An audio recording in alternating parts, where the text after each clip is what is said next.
happy that you could all make it here tonight. I'm Sequoia Johnson, the older adult advocate for Vaughan Public Libraries, and we're really pleased to have Susan Greer of the Natural Burial Association, which is a volunteer-run nonprofit organization independent of the funeral industry.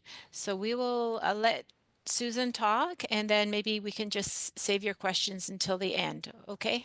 So I'll hand it over to you. Thank you, Susan. Thanks, Segoya. Hi, everybody. Thank you. I'm glad that you would rather hear about death than hear about the Liberal leadership. I think that's flattering for us, right, Segoya?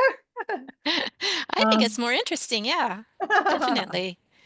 and now just let me just I'm going to go into slideshow here. Let's see if this works. And does everybody see my screen? I do. Yes. Okay. So if you do, everybody does. Okay. Excellent. Well, I'm just going to get right in there. But this is, as Segoy said, this is about natural burial. And it is about death. And just for those who are maybe going through something or generally speaking are uncomfortable with it, this can be triggering. I don't think so. I find generally speaking that talking about death actually this is a comfortable space. And in the end, you think, oh, I felt more comfortable actually broaching this elephant in the room subject. So I hope that's how you take away from this presentation.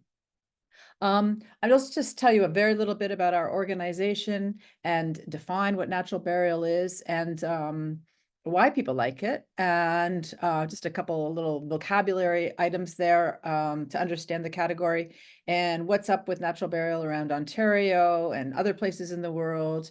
I'll answer the questions that I know inevitably come up, and then I'll turn it over to any of you who have questions that I'm sure Segoya would be fine if it was put in the chat, or you're free to answer those at you're free to vocalize those at the end. So I'm going to start with it's under 3 minutes video that we did a couple years ago that I think kind of sums up what we're all about. Ready and go. If we told you your death could protect the earth and nurture new life, would you believe it? With natural burial, it can. Natural burial is one of the most eco-friendly ways of caring for our dead. Without the use of chemical embalming, we are laid to rest in a biodegradable casket or wrapped in a shroud, and our body contributes to the earth's renewal. Natural burial grounds aren't at all like modern cemeteries. Rather than a manicured lawn with rows of tombstones, imagine a quiet forest or a wild meadow. Graves are marked by simple stones, native plants, or a communal dedication. However commemorated, the location of every grave is recorded. The people who run natural burial grounds ensure the land is restored and protected in its natural ecosystem. You might think, isn't cremation eco-friendly? Not at all. The body is incinerated at about 800 degrees Celsius for 2 hours, and carbon dioxide is emitted into the atmosphere. You might worry that scavengers will dig us up. We are buried too deep for scavengers. We feed the soil, not the wildlife. Nor do we harm the water. Just like modern cemeteries, natural burial grounds are regulated. We're often asked if natural burial is legal. Absolutely. Before funerals became commercialized, natural burial was the way many of our ancestors cared for their dead, and to this day, several faiths uphold the tradition. At natural burial grounds, we're invited to participate in the ceremony by laying the body to rest, filling in the grave, and decorating it. One guest wrote, "Everyone who attended has stated a desire to be buried here. The whole experience was perfect in every way." With nature as our teacher, being in its midst helps us see death as part of life.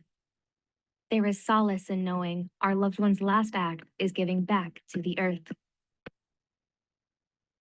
Today, there are hundreds of natural burial grounds worldwide, started by people with compassion for the planet and the families they serve. In Tennessee, Larkspur Conservation spans 112 acres of diverse forest and meadow. Every burial is an act of healing. In one of England's national parks is South Downs Natural Burial Site, where each grave is dug by hand to minimize environmental impact and to respect the area's tranquility. In BC, Catherine Valentine and Gavin Johnston created Salt Spring Island Natural Cemetery. As current stewards of the land, their mission is to restore the forest to one of giant Douglas firs. Salt Spring is Canada's only public natural burial ground that stands alone in nature, not attached to a modern cemetery.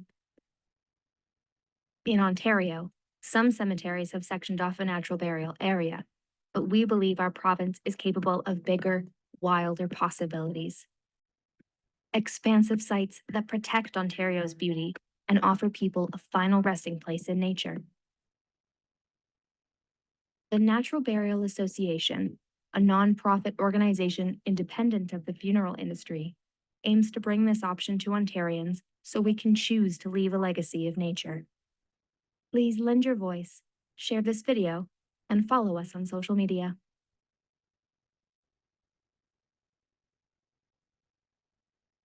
There we go. So our organization, as that video said, we're all volunteers, and it's just one of those things where each of us came at this in our own way. For me, I just heard in 2018 a radio show, probably on CBC, where someone mentioned natural burial, and I just thought, oh my gosh, what a great idea, let's get one. And didn't realize it was going to be quite as hard as it turns out to be 7 years later. So we have formed the organization was already present and had been dormant, and we revitalized it. And what's our goal? We're trying to build awareness of natural burials. So many people still don't know about it. I'll very briefly take you through a fee that is in Ontario that no other province has, a crazy fee for cemeteries. We support all the little local advocates that are trying to get a natural burial ground going in their community. And we're just nudging the industry. There's some very lovely funeral directors who are so supportive of natural burial. And then there's others that are just think it's undignified or don't really care to learn about it or are happy the way things are. So we're trying to nudge them. We have a video we created that now every student leaving funeral director school in Humber College, which is where all English funeral directors are schooled, they now learn about natural burial with our video. There's a couple funeral homes that are refusing to do shroud burials, which is what so many people want. So we're working with some of the funeral directors to have the funeral directors who embrace shroud burials try and assuage the fears of those that don't. And we're trying to find land for that dedicated natural burial ground that you saw, that our aims for that in the video. So what is natural burial? I kind of divide it between what's below ground and what's above ground. Below ground, the body is buried in a biodegradable casket or shroud. So it could be wicker or pine, bamboo, and the grave is 3.5 feet deep. That's where all that richest soil is and all the microbial activity. So that way our body is giving the most in terms of nutrients and energy back to the soil, or it's most appreciated. The body is not embalmed, or if it does need to be embalmed, for whatever reason, it's not using formaldehyde. There are some green products. And there's no vault. A lot of the cemeteries have bylaws which dictate that around the coffin there has to be, in essence, an outer casing. It's called a vault, or a liner, and that could be metal or concrete. And of course, that's not allowed in a natural burial ground. And what makes a natural burial ground so special is really what happens above ground. And the land is restored and protected and brought back to its natural ecohabitat. It's not turf grass, it's not mowed every second week, there's no pesticides. It's all dictated by what was naturally there before it was upset with whatever means. And tombstones are replaced with either something very modest. Sometimes it's a stone that was picked out of the earth right there when they were digging for the grave, or a flat stone, or as you saw in the video, a communal marker. It could be a really neat wood sculpture or names engraved in a rock. And also, there could be no marker at all. It's just an absolute unadulterated meadow or forest with zero indication that it's a cemetery. But you always, the cemetery operators must absolutely be able at all times to tell people where their loved one is. So using GPS or perhaps like a hidden discrete metal tag, they can every plot can be and must be identified, even if it's not visibly marked. And I think also the idea in the natural burial ground is that your legacy, your spot is not just that 8x3 plot, it's that whole expanse of nature. That's your legacy, all that is being restored and protected. Sometimes there's confusion. And so people refer to this new thing called natural burial. Of course, it's not a new idea at all. Natural burial in North America, both by many of the indigenous peoples and the settlers, was the practice until the industry became commercialized. And that started to happen during the American Civil War, when the families wanted the soldiers to come back, and that's when bombers ended up going to the areas of fighting and taking care of the bodies and sending them back. And then if you think we have a room in our home called a living room, and that's because many homes had a room which was the parlor, which was where they took care of their family members. So it's done by Mother Nature. It's not a new idea. It wasn't an invention per se. It is not a process. It's the only one that is not a process. There's no technician that needs to operate any manuals or equipment for natural burial to take place. It's done by Mother Nature. And then the other thing some of you might have heard about in the news, NOR, natural organic reduction, or human composting. And that's something that is different as well. And that's not legal in Ontario as of yet. This is my favorite page, why people like natural burial. And I'm super concerned about the environment. So I came at it from that perspective, but I was so thrilled to learn that there's so many reasons why people like it. And the environmental concern is just one of many reasons. Yes, because it's eco-friendly. They like the idea that after a whole life of eating what Earth has given to us, they have an opportunity to give back. It's, the reciprocal nature of it.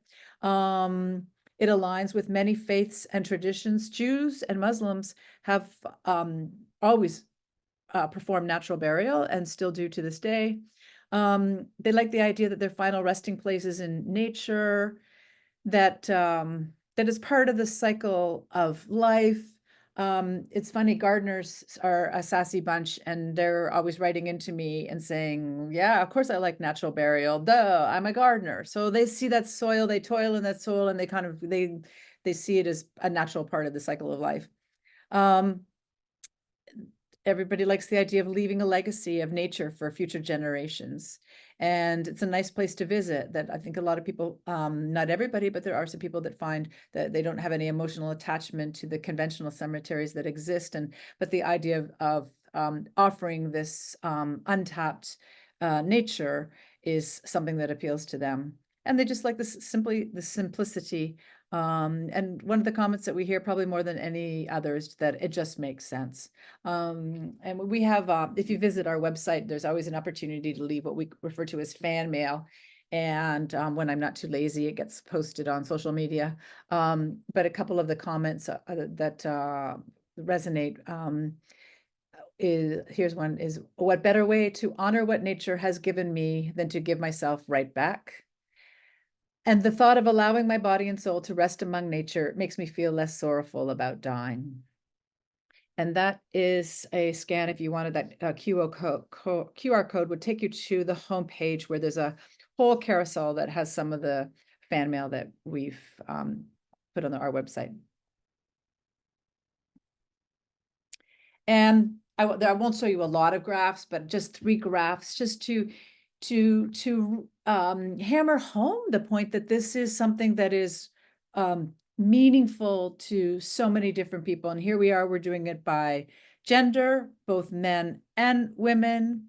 The majority would consider a natural burial. When we ask by age, the majority would consider a natural burial in every category. And we took this before the last provincial election in 2022, and people identified themselves according to whatever party and asked them, would they consider natural burial? And again, every party, the majority of people who are voting Conservative or voting Green would consider natural burial. Okay, this is the most boring page, but I feel compelled to do it. Some vocab, you might hear green burial and you might hear natural burial. They are synonymous. We use the term natural burial just because it's more descriptive of what actually takes place. And also green is really associated with something that's environmental. And this is so much more than just environmental. And then the other thing you'll hear about natural burial grounds is described as both hybrids or dedicated sites. So a hybrid is a small section that is attached to a conventional cemetery, and a dedicated site, you saw examples of those in the video. Those are those expansive sites in nature that can be upwards and over 100 acres. And I don't know if you picked up that there's one beautiful one that is even in a national park in the UK, which is great. I mean, it seems inconceivable to think about that in Canada, but it's lovely they have that in the UK. Again, the best thing is to visit our website, where we do have a list of all of the various hybrids, because we don't have a dedicated natural burial ground yet, but you can see there are those that are really spectacular, doing neat things. And then some they call themselves a natural burial ground, and they do some things. There's some that are on the way, and there are advocacy groups around the province, like super dynamic people that are trying to advocate with their council, with other church groups or environmental groups or advocacy groups to get a hybrid in their community. A couple examples, in Picton, which is in the county, there's the only one that is a woodlot, stunningly beautiful. The day I visited, there was a deer staring at us. So I think that speaks volumes about how beautiful it is. That's actually right there. That is within the cemetery. And here, the first one in Ontario was Union Cemetery in Cobourg. And it's really small, the natural burial section. It's maybe at best half an acre, not even, but right, what you can't see behind here is a conservation area and a creek that goes by. So you really do feel that you're that much more in nature, and you can see the wildflowers that they've planted. It's a father-son team that run this cemetery. They pull out the invasive species by hand. They dig the grave by hand. It's really neat. And this is the latest one that's opened in Mount Hamilton on the small side, 800 meters. Has some lovely wildflowers. The only dedicated natural burial ground in all of Canada is on Salt Spring Island, started by a couple, Kathy and Gavin. And it's just beautiful. You drive up this windy dirt driveway, past their farm, past the barn where they have their animals and their crops. And then there's an incline and it starts to go into a deep, deep forest. And that's where they have their natural burial ground. It's just really, really very beautiful. Other dedicated natural burial grounds worldwide. Again, you saw Larkspur in the video and South Downs. Here's one, a beautiful story about Duck Run Cemetery in Virginia. There was a man who was fatally killed driving his motorcycle, and his wife would bring their son to the cemetery to see his father, and he just didn't want to get out of the car at all, didn't want to get out. And finally they convinced him to go and fish at the pond, and he fished, and he grabbed a stone that was at the edge of the pond, and he put it on where his father was buried. And he keeps on saying, can we go back and see dad? Can we go back and see dad? So a beautiful connection that he has with the earth and his father's memory. Here's another one where it's great. This is often what happens. There's volunteers that are involved digging the graves or helping out with restoring the nature at the cemeteries. In Florida, there's a cemetery where initially when they just launched, and it was very new, the idea of natural burial, they had, I don't know if you call them volunteers, they were people that were on parole that were helping dig the graves.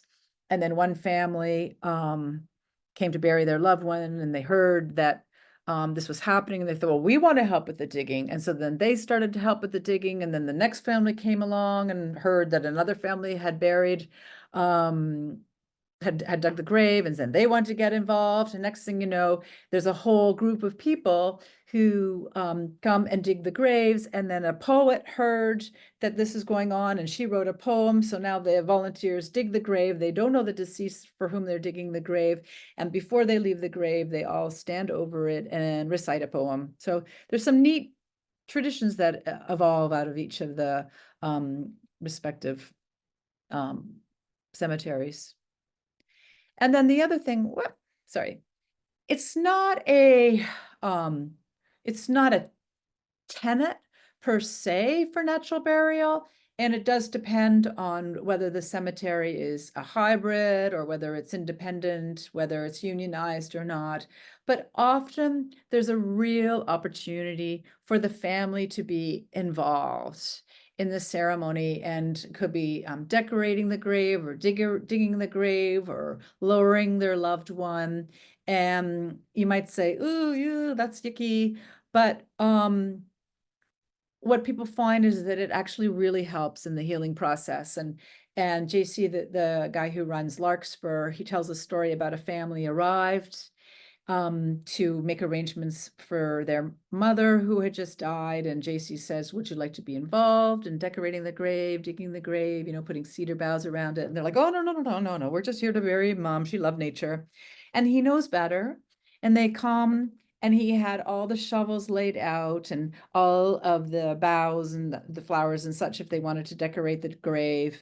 And of course they did. And it was so extraordinarily meaningful for them. But sometimes, especially in our society, we're very hands-off about this. So that might have a little bit of a yucky sounding idea to it, but it is very special, and people, once they've done it, they appreciate it. And now I'm just going to address what I think might be some questions that you would ask. Will natural burial poison the water? And the answer to that is no. For one, we'd be dead already, because there's so many natural burials that are taking place all the time. Jewish cemeteries, Muslim cemeteries, anyone who's not embalmed and doesn't have a vault and doesn't have a hardwood metal casket is in effect having a natural burial. So and certainly all of the pioneer cemeteries, all of those are natural burials. So the diseases die when we do, with rare exception. There are some diseases such as Ebola, or it's hard for me to pronounce the name of mad cow. I think it's Jacob Creutzfeldt. And those you cannot be buried. Anyway, regardless of that, the government does have a lot of safeguards in place. So in any cemetery, you have to be removed from a potable well. you need to know that there is a separation between the water table at its highest and the deceased. So there's no instances of any diseases traveling through the water.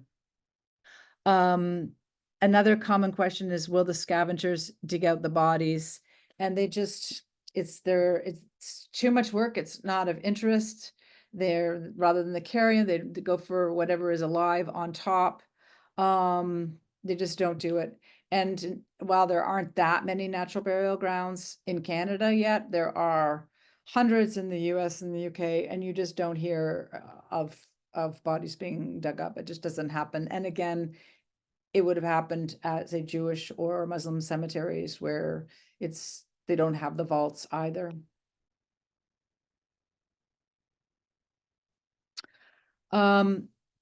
One question is, are there winter burials? And this is a bone of contention at our organization in Thunder Bay, which is further north than Vaughan by a long stretch. They offer burials 52 weeks of the year.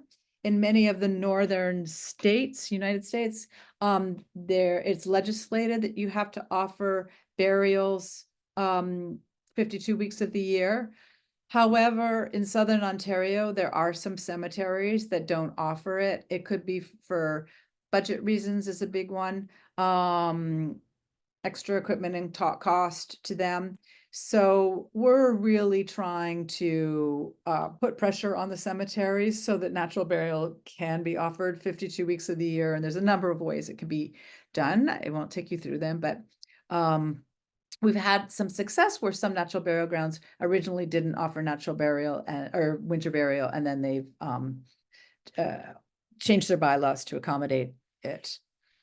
Can people find their loved one's grave? And I think I mentioned that earlier in this presentation, that regardless of whether or not there's a marking, you would always know where each plot is, where each loved one is. And again, but we try and encourage the idea that all of that beautiful land, that beautiful field, that beautiful meadow, that forest, all of that is the legacy of the deceased, not just that little plot. As far as costs are concerned, that's really hard for me to break down because every cemetery sets its own bylaws and its own prices. Legally, the cemeteries have to put their price list on their website. It's a little bit disconcerting how many don't, but they need to, and you can always reach out to the Bereavement Authority of Ontario. That's the BAO.ca if you are interested in a particular site and they're not offering it. But they should be able to put the price there.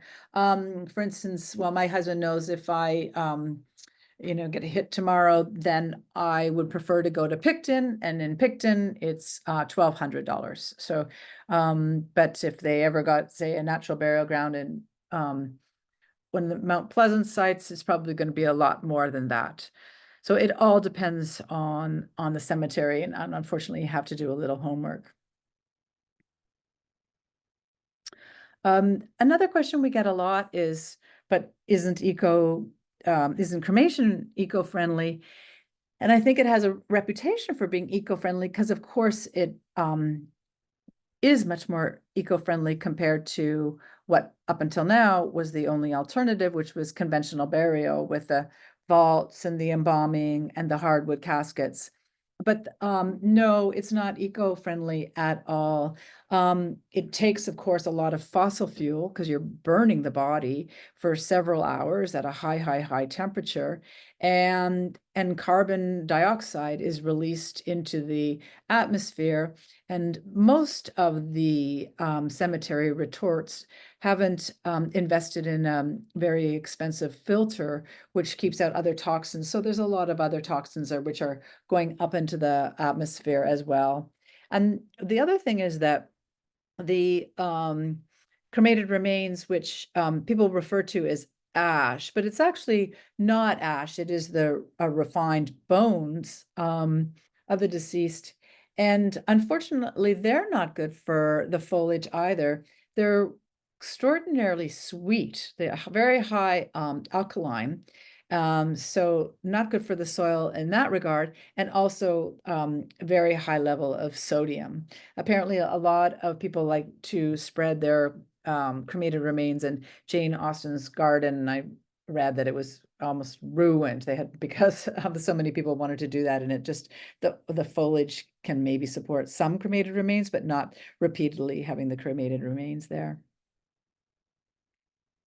I'll take you through, I have to do my job a little bit, some of the barriers that we are trying to knock down as a volunteer organization to make sure that natural burial is accessible to as many people who would like it. And of course, one of the key issues, there's so much concern around end-of-life costs. And I'll read this quote here. "I'm attracted to the natural beauty of it all, plus no unnecessary bells and whistles that cost so much. Bottom line for my husband and I is we can't afford to die yet."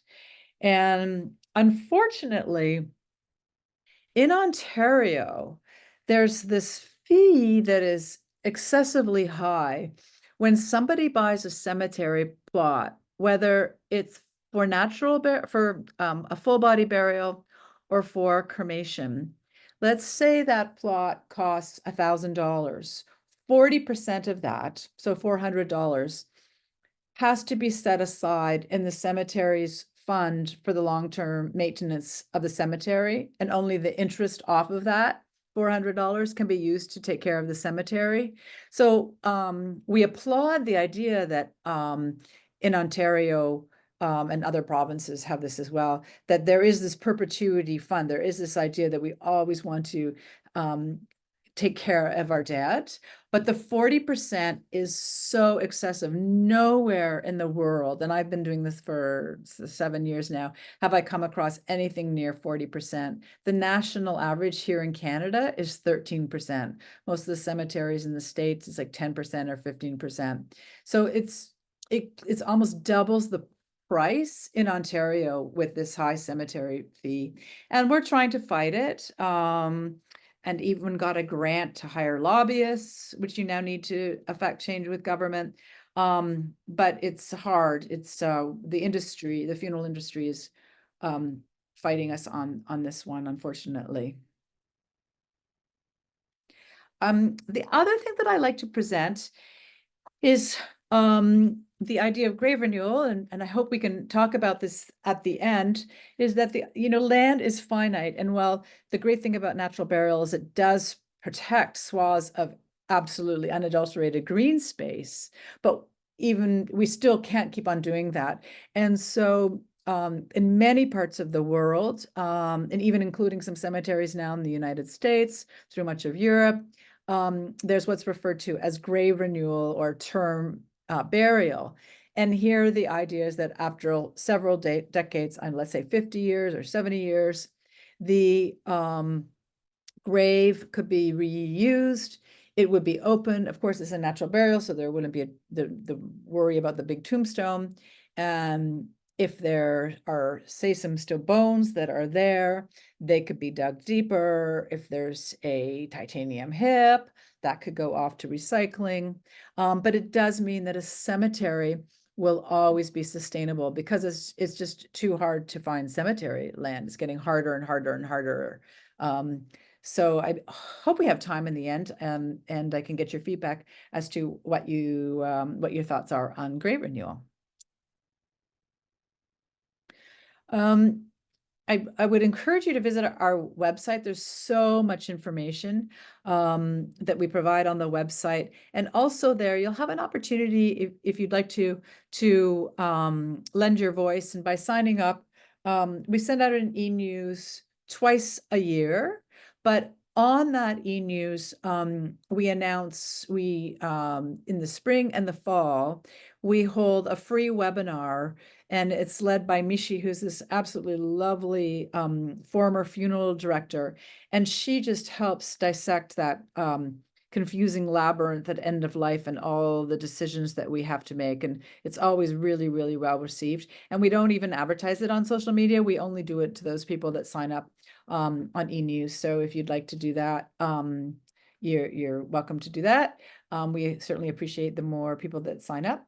And I'm getting kind of lazy about it, and so are the other volunteers. But theoretically, we do have a Facebook page and an Instagram page, and we might revitalize our energies in that respect soon. And now I'll turn it over to you for questions. I don't know, Sequoia, do you want me to go off screen share? Or? Can you hear me? I had to unplug my mic Yep. and now I'm back. Okay, great. So let me stop recording, I guess now. I think that's what we prefer. So I want to thank you so much. That was a great presentation. And yeah, I agree. It does really makes the idea of the end of life so much lighter, I would say. So Mhm. thank you. And now I'm going to just stop recording. Give me 1 second.